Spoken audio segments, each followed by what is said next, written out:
Wala na sigurong masasakit pa sa araw na makita ng dalawang mong mga mata yung taong pinakamamahal mo ng sobra may mahal ng iba.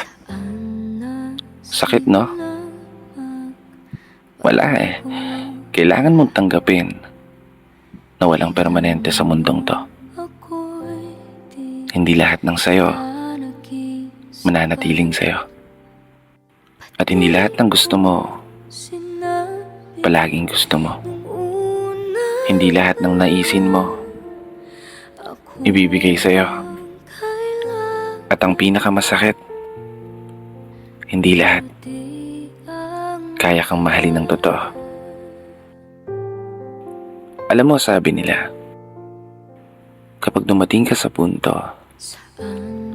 na hindi ka na nakakaramdam ng pagpapahalaga sa taong minamahal mo ng sobra, palayain mo na.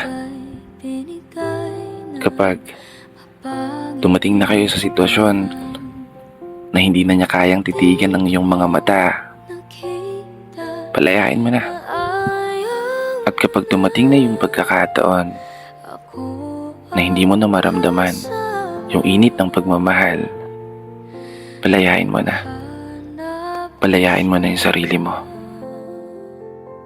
Kasi alam mo, hindi kahinaan ang pagsuko sa isang laban.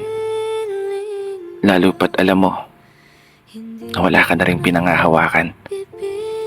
Hindi kaduwagan ang bitiwan ng isang tao na mahalaga sa'yo. Lalo pat alam mo na wala na rin patutunguhan. Oo, naunawaan kita. Tama ka rin naman. Paano mo nga ba papalayain yung isang tao na mahal mo pa?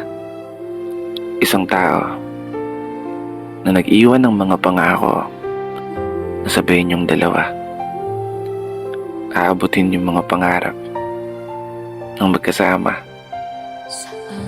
Magkahawak ang kamay na sasalubungin ng umaga. Sabay nahaharap sa mga problema, sa lungkot man o saya, sa pag-iyak man o pagtawa, sa hirap man o sa ginhawa. Ang sarap pakinggan, di ba? Pero yun yung mga pangako na naglaho na. Masakit mang isipin.